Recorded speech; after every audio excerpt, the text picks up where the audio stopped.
Hariom students, स्वागत है आपका फिर स्टडी बाय लोधी सर के यूट्यूब चैनल में। दोस्तों मैं कृपाल लोधी। दोस्तों आज हम आपको लेकर के आए हैं हिंदी व्याकरण में अलंकार वाला पार्ट, और ये हमारा अलंकार से रिलेटेड तीसरा पार्ट होगा। इसके पहले हम 2 वीडियो अलंकार के अपलोड कर चुके हैं, आप हमारी प्लेलिस्ट में जाकर के उनको देख सकते हैं। अलंकार स्टूडेंट्स हम 4 पार्ट में पूरे करवा देंगे जो आपको एग्जाम रिलेटिव हैं। हालांकि अलंकार तो बहुत से होते हैं, संस्कृत के भी होते हैं, पर वो हमें उतना नहीं पढ़ना है। कॉम्पिटिटिव एग्जाम की दृष्टि से, मुख्यतः शिक्षक भर्ती परीक्षा की दृष्टि से जितने भी इंपॉर्टेंट अलंकार हैं वो हम आपको उपलब्ध करवा रहे हैं यूट्यूब के माध्यम से। दोस्तों यदि आप हमारे चैनल पर पहली बार विजिट कर रहे हैं तो प्लीज इस चैनल को सब्सक्राइब कर लें, साथ में बेल आइकन पर क्लिक कर दें ताकि सबसे पहले नोटिफिकेशन आपको मिलता रहे। स्टूडेंट्स इसमें लगभग हमने 7 से 8 अलंकारों को इस पार्ट में लिया है। इसके पहले 8 अलंकार हम 2 पार्ट में पूरे कर चुके हैं। तो ठीक है दोस्तों, आइए देखते हैं। वक्रोक्ति अलंकार से इसकी शुरुआत हम कर रहे हैं। 8 अलंकार चूंकि हम कर चुके हैं तो ये वक्रोक्ति अलंकार ये हमारा 9वें क्रमांक का अलंकार होगा। तो आइए इसे देखते हैं। तो स्टूडेंट्स वक्रोक्ति अलंकार कहाँ होता है, अब यहाँ से प्रश्न कैसे आते हैं ये तो आपको पता ही होगा कि या तो वो पंक्तियां दे देते हैं और फिर कहते हैं इन पंक्तियों में कौन सा अलंकार है, या फिर वो कहते हैं कि इस अलंकार का उदाहरण कौन सा है। इस टाइप से स्टूडेंट्स तो हमें पहचान और बहुत सारे एग्जाम्पल यदि याद हो जाएं तो हम निश्चित रूप से अलंकारों को पहचान सकते हैं। ठीक है, फर्स्ट पार्ट में हमने अलंकार परिभाषा, उसके प्रकार, बहुत सारी चीजें उसमें बताई हैं, आप उनको देख सकते हैं। तो स्टूडेंट्स वक्रोक्ति का अर्थ होता है, वक्रोक्ति 2 शब्दों से मिलकर बना है, वक्र धन उक्ति। यहाँ स्टूडेंट्स वक्र का अर्थ होता है टेढ़ा मेढ़ा और उक्ति का अर्थ होता है कथन। अर्थात क्या होता है इसमें, वक्रोक्ति अलंकार कहाँ होता है, जहां कहा कुछ और जाए और सामने वाला इसका अर्थ कुछ और दूसरा निकाले। समझ रहे ना आप, वक्रोक्ति अलंकार कहाँ होता है स्टूडेंट्स, जहां कहा कुछ जाए और जो समझने वाला हो यदि वो इसका दूसरा या उल्टा अर्थ ग्रहण करे तो वहां पर वक्रोक्ति अलंकार होता है। मतलब टेढ़ा मेढ़ा अर्थ ग्रहण करे तो वहां पर वक्रोक्ति अलंकार होता है। ठीक है स्टूडेंट्स, अब हम यहाँ अच्छा एक चीज और आप ध्यान रखना स्टूडेंट्स, यदि कोई उल्टा सीधा बक देता है ना तो प्रश्न चिन्ह लग जाता। ऐसे आप याद रख सकते क्या? बिल्कुल रख सकते। यदि कोई उल्टा सीधा बक देता है तो प्रश्न चिन्ह लग जाता, मतलब बक देता है मतलब वक्रोक्ति। तो हम कैसे पहचान करेंगे? मुख्यतः अधिकांशतः वक्रोक्ति एग्जाम्पल जो होते हैं, वक्रोक्ति अलंकार के जो उदाहरण होते हैं स्टूडेंट्स, उनमें प्रश्नवाचक चिन्ह, ये क्वेश्चन मार्क्स का सिंबल, प्रश्नवाचक चिन्ह निश्चित रूप से यहाँ लगा मिलता है। तो आप कह देना ये वक्रोक्ति अलंकार होगा। जैसे हम उदाहरण के तौर पर समझते हैं, ये हमने 7-8 इसके एग्जाम्पल लिए हैं। कौन तुम हरि में राधे, क्या वानर का काम है। एक बार क्या होता है, श्री कृष्ण जी राधिका जी के दरवाजे पर जाते हैं, दरवाजा खटखटाते हैं, अंदर से आवाज आती है, राधिका जी अंदर रहती हैं, अंदर से आवाज आती है कौन तुम, तो भगवान कृष्ण जी कहते हैं हरि में राधे, राधे मैं हरि हूं।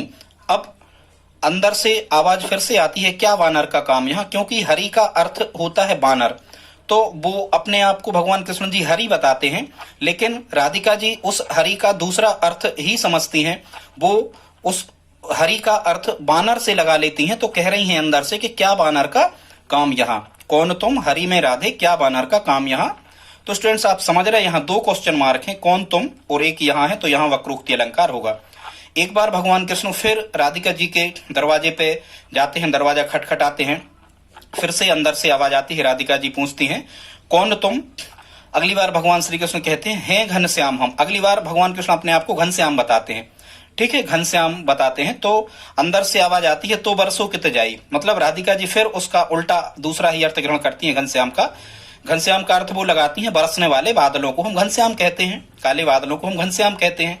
ठीक है, तो राधिका जी फिर उसका उल्टा या दूसरा अर्थ लगाती हैं। तो यहाँ भी क्या होगा स्टूडेंट्स, यहाँ भी वक्रोक्ति अलंकार ही होगा। और आप प्रश्नवाचक चिन्ह से भी आप समझ सकते हैं कि कौन तुम, मतलब यहाँ प्रश्नवाचक चिन्ह लगा है, तो यदि कोई बक देता है तो प्रश्न चिन्ह लग ही जाता है, तो वक्रोक्ति अलंकार से आप याद रख सकते हैं। स्टूडेंट्स अगला जो है तीसरा एग्जाम्पल हमने लिया है, मैं सुकुमारी नाथ वन जोगू, तुम ही उचित तप मोह कहूं भोगू। स्टूडेंट्स क्या होता है, जब भगवान श्री राम जी को वनवास होने लगता है तो सीता जी भी भगवान श्री राम के साथ में वन को जाना चाहती हैं, लेकिन वो कह रही हैं कि चौपाई के माध्यम से तुलसीदास जी ने बताया है, सीता जी कह रही हैं मैं सुकुमारी नाथ वन जोगू, हे नाथ, हे प्रियतम, हे पति, मैं तो सुकुमारी हूँ, कोमल अंगों वाली हूँ, राज काज के ऐसो आराम करने के लिए बनाई गई हूँ। और कह रहे हैं तुम ही उच्च तप मोह कहूँ भोगू, मतलब ये तपस्या वगैरह जंगल में भ्रमण करना ये आपके लिए ही अच्छा लगता है।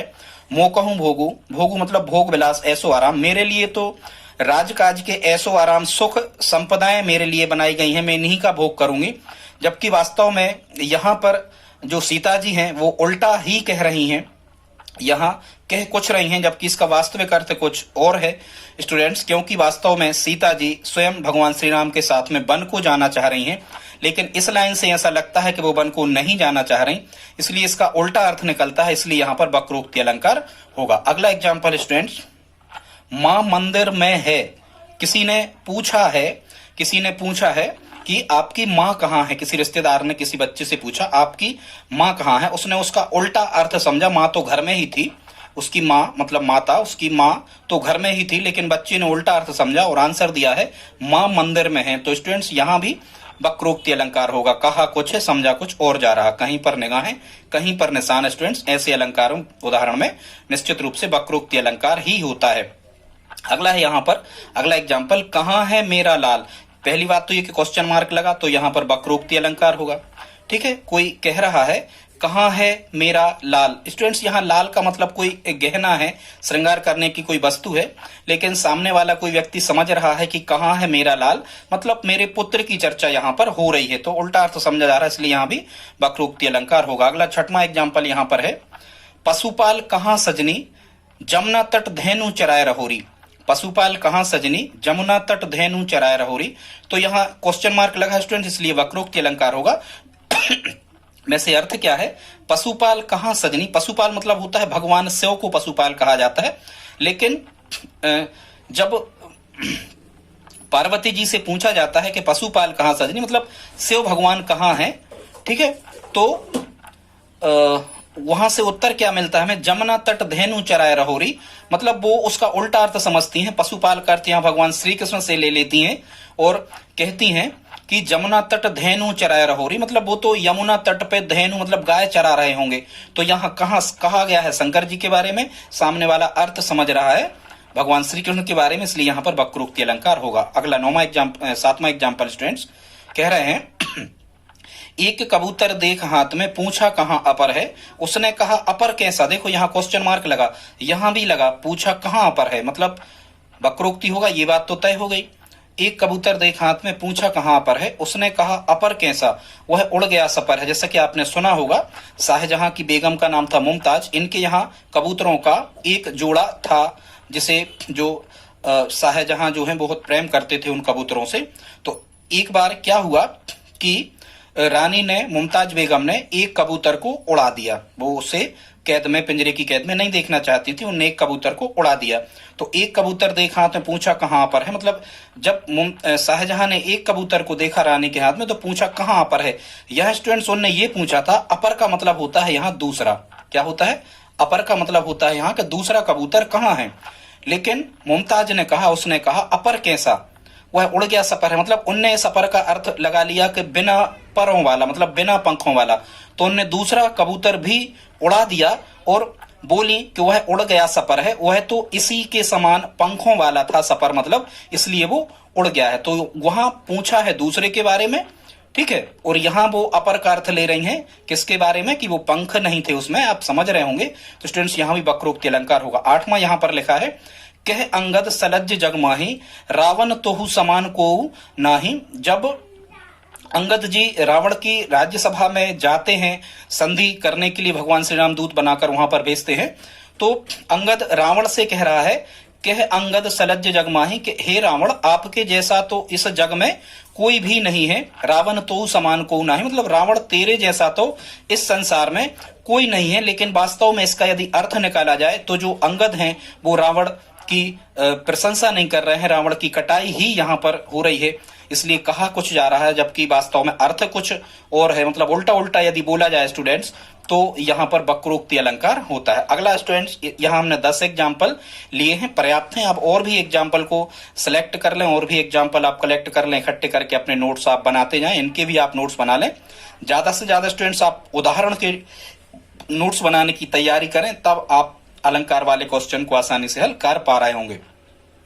अगला स्टूडेंट्स 10वां अलंकार हमने लिया है आज, अन्युक्ति अलंकार। जैसा कि इसके नाम से स्पष्ट है, अन्युक्ति मतलब किसी भी दूसरी बात को कहने के लिए या किसी भी बात को कहने के लिए जब दूसरी कोई युक्ति का सहारा, किसी और बात का सहारा लिया जाए तो वहां पर अन्युक्ति अलंकार होता है। या हम कहें कि वाक्य में जहां अप्रस्तुत कथन के द्वारा प्रस्तुत का बोध कराया जाए वहां अन्युक्ति अलंकार होता है। मतलब अपनी बात को कहने के लिए जब कोई दूसरा उदाहरण दिया जाए तो वहां पर अन्युक्ति अलंकार होता है स्टूडेंट। जैसे हम देखते हैं एग्जाम्पल के माध्यम से, इसके उदाहरण क्या है अन्युक्ति के। माली आवत देखकर कलियन करी पुकार, फूले फूले चुन लिए कल ही हमारी बार। मतलब माली को आते हुए देखकर कलियां पुकार कर रही हैं कि फूले फूले चुन लिए और कल हमारी बारी। मतलब माली ने जो फूल फूल गए थे उनको तोड़ लिया है और अब ये कलियां हैं, कल जब ये फूल बन जाएंगी तो इनको भी तोड़ लिया जाएगा। तो इस उदाहरण के माध्यम से, इस उक्ति के माध्यम से कवि अपने मन की व्यथा को कह रहा है कि फूले फूले चुन लिए, मतलब जिनकी उम्र बहुत ज्यादा हो गई थी, जो वृद्ध हो गए थे, ईश्वर ने इस बगिया से, इस कर्मभूमि रूपी बगिया से उसने उन वृद्धों को चुन लिया। मतलब वो मृत्यु को प्राप्त हो गए हैं, भगवान ने यहाँ से उठा लिया है और आज हम कली हैं, मतलब आज हम यंग हैं, कल ही हमारी बार। कल जब हम वृद्ध हो जाएंगे, फूल के समान हो जाएंगे तो हमें भी यहाँ से चुन लिया जाएगा। मतलब इस कर्म रूपी भूमि से हम भी विदा हो जाएंगे, हम भी मृत्यु को प्राप्त हो जाएंगे। तो इस प्रकार से माली और फूल कली का उदाहरण देकर उसने, कवि ने स्वयं के मन की बात को कहा है, इसलिए यहाँ अन्योक्ति अलंकार है। अगला है स्टूडेंट दूसरा, साईं घोड़न के अक्षत गदहन पाए राज। मतलब यदि कह रहे हैं कोई कवि कि साईं घोड़न के अक्षत, मतलब घोड़ा नहीं होने पर गधों का राज हो जाता है। तो यहाँ स्टूडेंट्स कवि कहना चाह रहा है कि यदि योग्य आदमी नहीं होते हैं तो कभी कभी अयोग्य व्यक्तियों का राज हो जाता है। ठीक है, तो घोड़ा और गधों के माध्यम से योग्य और अयोग्य व्यक्तियों के बारे में कवि कहना चाह रहा है। तो इस युक्ति का सहारा लिया है योग्य और अयोग्य व्यक्तियों के बारे में कहने पर, तो यहाँ अन्योक्ति अलंकार होगा। अगला तीसरा एग्जाम्पल यहाँ पर स्टूडेंट्स है, अगला तीसरे क्रमांक का स्टूडेंट्स एग्जाम्पल है, काल कराल परे कितनों पे मराल न ताकत तुच्छ तलैया। यहाँ समझना आप, यहाँ ये कह रहे हैं कि काल कराल परे कितनों, मतलब कितना भी अकाल पड़ जाए, पानी की बारिश बिल्कुल भी ना हो, सूखा पड़ जाए, पे मराल, मराल माने होता है स्टूडेंट्स हंस, पे मराल न ताकत तुच्छ तलैया। लेकिन जो हंस होते हैं या हंसों का जो जोड़ा होता है, हंस जो होते हैं ये तुच्छ तलैया, मतलब छोटे छोटे तालाबों को फिर भी वो नहीं देखते, छोटे छोटे तालाबों में वो नहीं जाते। तो यहाँ स्टूडेंट्स जो कुछ धनी व्यक्ति होते हैं, कुछ जो बड़े लोग होते हैं, कुछ उन व्यक्तियों के बारे में कवि कहना चाह रहा है कि कितने भी कष्ट पड़ जाए, कितना भी संकट क्यों ना आ जाए, लेकिन जो स्वाभिमानी लोग होते हैं ये किसी के सामने झुकते नहीं हैं, अपनी शान और शौकत से ही वो रहते हैं। तो यहाँ भी अन्योक्ति अलंकार होगा, क्योंकि स्वाभिमानी शान शौकत से रहने वाले व्यक्तियों के बारे में कह रहा है, लेकिन दूसरी युक्ति का सहारा उसने लिया है। अगला चौथा एग्जाम्पल है अन्योक्ति अलंकार का स्टूडेंट्स, ना हो कमीज तो पैरों से पेट ढक लेके, ये लोग कितने मुनासिब हैं सफर के लिए। ये कवि दुष्यंत कुमार की पंक्तियां हैं। मतलब वर्तमान समय में गरीबों का जो शोषण किया जा रहा है, गरीबों की जो दयनीय स्थिति है, उसको स्पष्ट करने के लिए कवि ने एक पंक्तियों का सहारा लिया है। मतलब कमीज यदि नहीं होती है तो पैरों से भी वो पेट ढक लेते हैं, और ये लोग कितने मतलब सुकून महसूस करते हैं इस प्रकार का जीवन जीने में। तो इन पंक्तियों के माध्यम से देश में व्याप्त शोषण के विरुद्ध आवाज उठाने का प्रयास कवि ने इन पंक्तियों के माध्यम से किया है। तो यहाँ भी स्टूडेंट्स अन्योक्ति अलंकार ही होगा। अब हम देख लेते हैं यहाँ अगला एग्जाम्पल यहाँ पर है, इसमें कह रहे हैं, पानी बीच मीन प्यासी मोहे सुन सुन आबे हांसी। मतलब लोग क्या करते हैं कि भगवान की भक्ति आदि करने के लिए मंदिरों में जाते हैं या मस्जिदों में जाते हैं या तीर्थों पे जाते हैं, कहीं भी यहाँ वहां निकल जाते हैं। तो इसका अर्थ यही है कि जबकि ईश्वर यही है, पृथ्वी पर ही है, ईश्वर यही है, आपके आसपास ही हैं, आपके हृदय में ही बसे हैं, लेकिन यहाँ कह रहे पानी बीच मीन प्यासी मोहे सुन सुन आबे हांसी। तो यही कवि इस पंक्ति के माध्यम से कह रहा है कि ईश्वर यही है, जबकि लोग दूर दराज यहाँ वहाँ तीर्थ स्थानों पर ईश्वर को ढूंढते हैं। तो इस उक्ति के माध्यम से अपने मन की व्यथा कवि ने कही है। अगला छठवां एग्जाम्पल हमने स्टूडेंट्स लिया है अन्योक्ति का, नहीं पराग नहीं मधुर मधु, नहीं विकास इही काल, अली कली ही सो विंध्यो, आगे कौन हवाल। स्टूडेंट्स, ये कवि बिहारी की पंक्तियां हैं। राजा जयसिंह के दरबारी कवि या आश्रित कवि रहे हैं बिहारी, गागर में सागर भरने वाले कवि रहे हैं। तो राजा जयसिंह जब बहुत ज्यादा रानियों के सौंदर्य प्रेम में बहुत ज्यादा फंस जाते हैं, बहुत ज्यादा ध्यान देने लगते हैं, राजकाज पर ध्यान वो देते नहीं हैं, तब कवि विवश होकर इन पंक्तियों के माध्यम से राजा को सचेत करने का प्रयास करते हैं। ठीक है, लेकिन इन पंक्तियों के माध्यम से करते हैं राजा को सचेत। इस युक्ति का सहारा लिया है राजा को सचेत करने में, राजा को रानियों के मधुर जाल में नहीं फंसने को। तो एग्जाम्पल स्टूडेंट्स, नहीं पराग नहीं मधुर मधु, मतलब कह रहे हैं ना ही इस काल में, मतलब ना ही इस काल में फूल में मधुरता है, ना ही मधु है पराग में, ना मधुरता है ना ही मधु है, नहीं विकास यही काल। ठीक है, मतलब ना तो अभी उन रानियों का कोई विकास ही हुआ है, अली कली ही सो बिंध्यो, अभी तो वो कली ही है, मतलब फूल नहीं बनी है रानियां, आगे कौन हवाल, जब वो यंग होंगी, जब वो फूल बनेंगी तब क्या होगा आपका। तो इस टाइप से ठीक है, मतलब अभी रानियों की युवावस्था आना बाकी है, तो आगे क्या होगा। तो कुल मिला के ये है कि राजकाज की ओर राजा जयसिंह का ध्यान आ जाए, इसके लिए जो कवि हैं रानियों से उनका ध्यान हट जाए, रानियों के प्रेम प्रसंग में ज्यादा ना लगे, इसलिए उनको सचेत करने के लिए इस युक्ति का सहारा लिया, इसलिए यहाँ अन्योक्ति अलंकार होगा। स्टूडेंट्स, अगला देख लेते हैं 11वां अलंकार है ब्याज स्तुति अलंकार। जैसा कि इसके नाम से ही स्पष्ट है, ब्याज स्तुति मतलब जहां निंदा के वहां स्तुति की जाए। मतलब आपको लगेगा ऐसा पंक्तियों को पढ़ने के बाद में कि यहाँ पर निंदा की जा रही है, जबकि वास्तव में किसी व्यक्ति वस्तु स्थान की तारीफ ही की जाएगी, स्तुति की जाएगी। तो स्टूडेंट्स, वहां पर ब्याज स्तुति अलंकार होता है। जैसे एक एग्जाम्पल लिखा है, यमुना तू अविवेकनी रहा तिहारे दंग, पापिन से निज बंधु को मान करावत भंग। मतलब यहाँ ऐसा लग रहा है कि यमुना तू अविवेकनी, मतलब तुझ में बुद्धि नहीं है, अविवेक विवेक रहित है तू, मैं तो दंग रह गया तुम्हें देखकर। पापिन से निज बंधु को मान करावत भंग, मतलब पापियों को भी तारने का आप काम कर रही हैं और अपना मान भंग करवा रही हैं, जबकि वास्तव में ऐसा नहीं है। यहाँ ये गंगा वाला एग्जाम्पल भी आता है। ठीक है स्टूडेंट्स, एक गंगा तू अविवेकनी वो भी सही है, यमुना तू अविवेकनी ये भी सही है। जबकि स्टूडेंट्स वास्तव में जो यहाँ पर कवि है वो यमुना या गंगा जी की प्रशंसा ही यहाँ पर कर रहा है, इसलिए यहाँ पर कि पापिन से निज बंधु को मान करावित भंग, मतलब कई पापियों को भी आप तार देती हो, इसलिए यहाँ ब्याज स्तुति अलंकार है, मतलब निंदा के बहाने प्रशंसा ही यहाँ पर की जा रही है। अगला देखते स्टूडेंट, दूसरा एग्जाम्पल है ब्याज स्तुति का।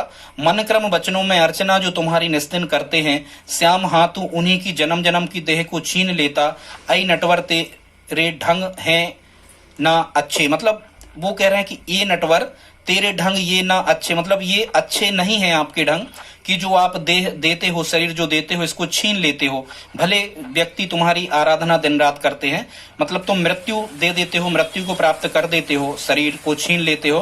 तो ये यहाँ से हमें ऐसा लग रहा है कि ये यहाँ वहां पर उनकी निंदा की जा रही है, लेकिन वास्तव में भगवान श्री कृष्ण की यहाँ पर आराधना या स्तुति ही की जा रही है, क्योंकि ये शरीर तो नश्वर है, ये शरीर नश्वर हो जाना ही चाहिए। ठीक है, ये व्यक्ति का अंतिम उद्देश्य नहीं है, ऐसा कुछ अपन इसमें कह सकते हैं।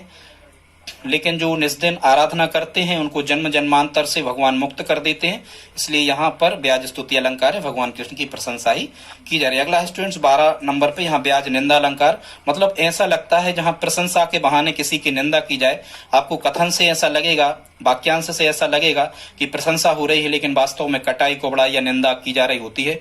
ऐसे स्थानों पर ब्याज निंदा अलंकार होता है। एग्जाम्पल हमने लिखा है, नाक कान बिन भगनी निहारी, क्षमा कीन तुम धर्म विचारी। ये लंका कांड से स्टूडेंट्स ये लिया गया है, रावण और अंगद संवाद के माध्यम से ये हो रहा है संवाद उनका।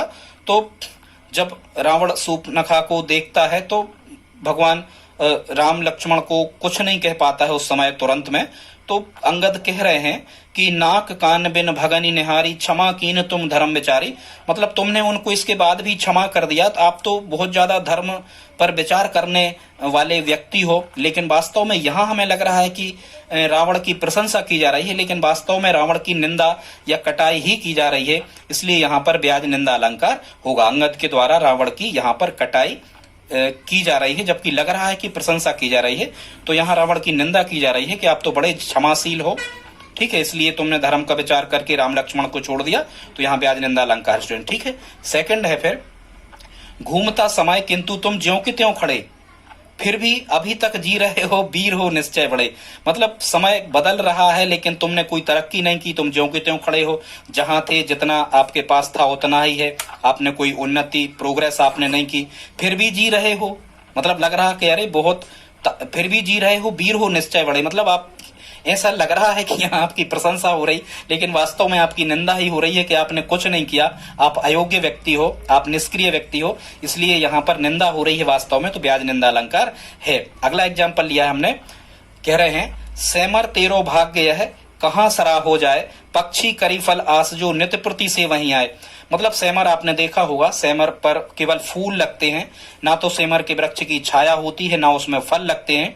तो कह रहे हैं कि सेमर तेरो भाग्य कहाँ सरा हो जाए, मतलब आपका भाग्य तो बहुत बड़ा है, हम बहुत कहाँ तक सराहना करें, कहाँ तक प्रशंसा करें कि पक्षी जो है वो फल की आशा करके आपके पास आते हैं, लेकिन उनको फल फूल मतलब फल या छाया आदि कुछ भी नहीं मिलता है। मतलब यहाँ निंदा ही की जा रही है सेमर की। तो यहाँ पर स्टूडेंट्स क्या होगा, यहाँ पर ब्याज निंदा अलंकार होगा, ठीक है स्टूडेंट। तो ये 3 एग्जाम्पल थे, बाकी एग्जाम्पल आप खुद से कलेक्ट कर सकते हो। आगे हम देखते हैं स्टूडेंट्स, विभावना अलंकार को लिया है हमने, 13 नंबर पे है अगला अलंकार हमारा, विभावना अलंकार। और यहाँ स्टूडेंट्स एक शब्द को हमें पकड़ना है, इस ना को, किसे, ना को।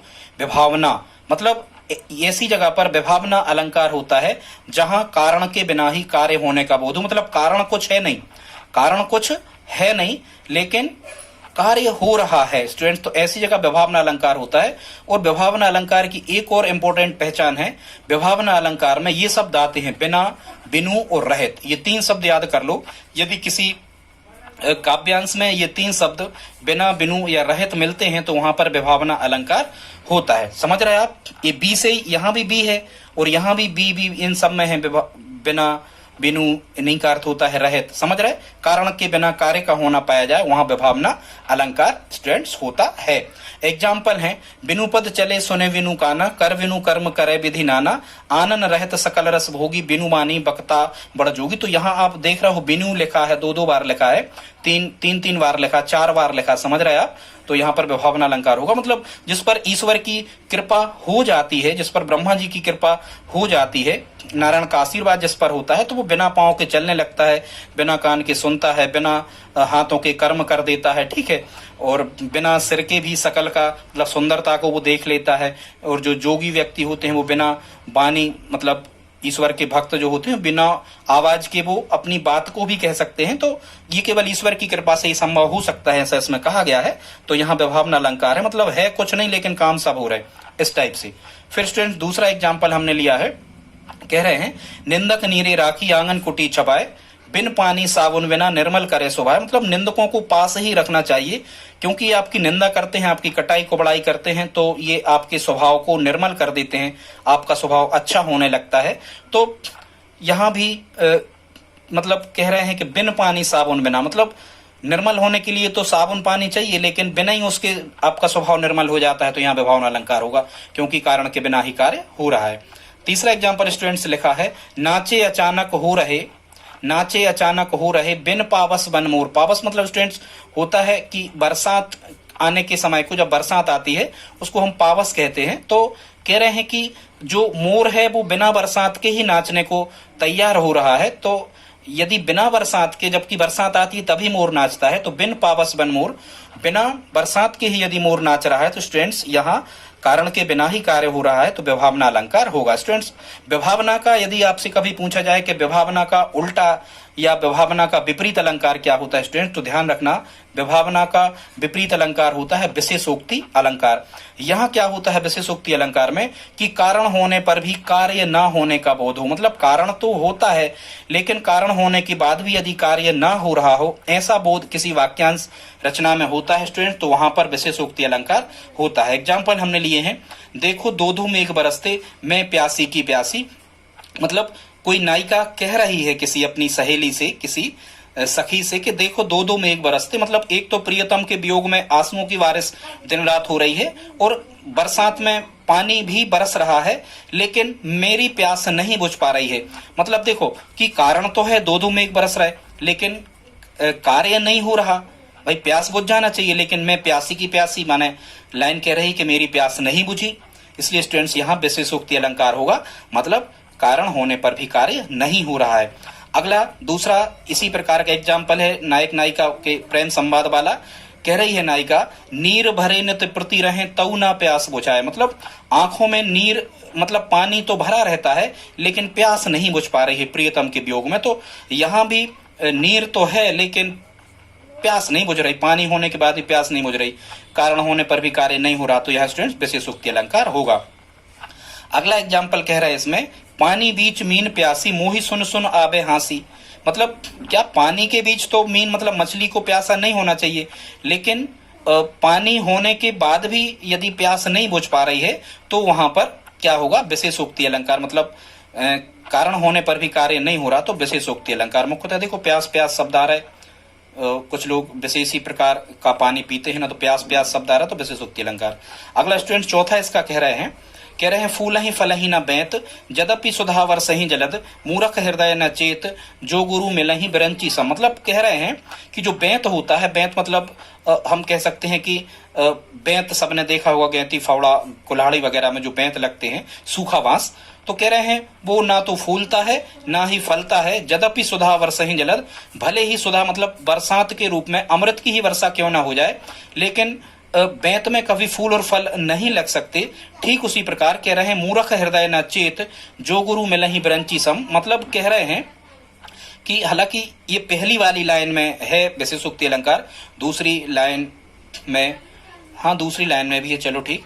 तो किसी बेंत में फल या फूल नहीं लग सकते, भले ही अमृत या सुधा की वर्षा ही क्यों ना हो जाए। उसी प्रकार से मूर्ख हृदय न चेत, मतलब मूर्ख व्यक्ति जो है वो बुद्धिमान नहीं हो सकते। जो गुरु मिली बिरंची सम, बिरंची मतलब होता है ब्रह्मा, भले उन्हें ब्रह्मा के समान ही गुरु क्यों ना मिल जाए, लेकिन वो बुद्धिमान नहीं हो सकते। तो स्टूडेंट्स यहाँ पर गुरु ब्रह्मा के समान गुरु हैं, लेकिन मूर्ख विद्वान नहीं हो रहे। अमृत के रूप में सुधा मतलब पानी बरस रहा, लेकिन बेंत में फल और फूल नहीं लग रहा, मतलब कारण होने के बाद भी कार्य नहीं हो रहा। तो यहाँ पर विशेषोक्ति अलंकार स्टूडेंट्स होगा। अगला आज का लास्ट बचा है, यदि आप यहाँ तक हमारे साथ रहे हो स्टूडेंट तो प्लीज इस वीडियो को लाइक जरूर कर दें। 15वां नंबर का लास्ट, ये 7 हो रहा है आज के, 9 से 15, 15 में से 9 घटे 6 धन 1, 7 हो रहा है। अगला है स्टूडेंट दृष्टांत अलंकार। दृष्टांत अलंकार कहाँ होता है, जब किसी बात को स्पष्ट करने के लिए कोई अन्य उदाहरण का सहारा लिया जाता है। स्टूडेंट्स जब किसी उदाहरण को स्पष्ट करने के लिए किसी अन्य उदाहरण या किसी बात को स्पष्ट करने के लिए किसी अन्य उदाहरण का सहारा लिया जाता है, वहां मुख्यतः दृष्टांत अलंकार होता है। जैसे कई एग्जाम्पल ऐसे हो सकते, बड़ा रहीमन देखी बड़ैन को लघु न दीजिए डारी जहां काम आवे सुई क्या करे तलवारी।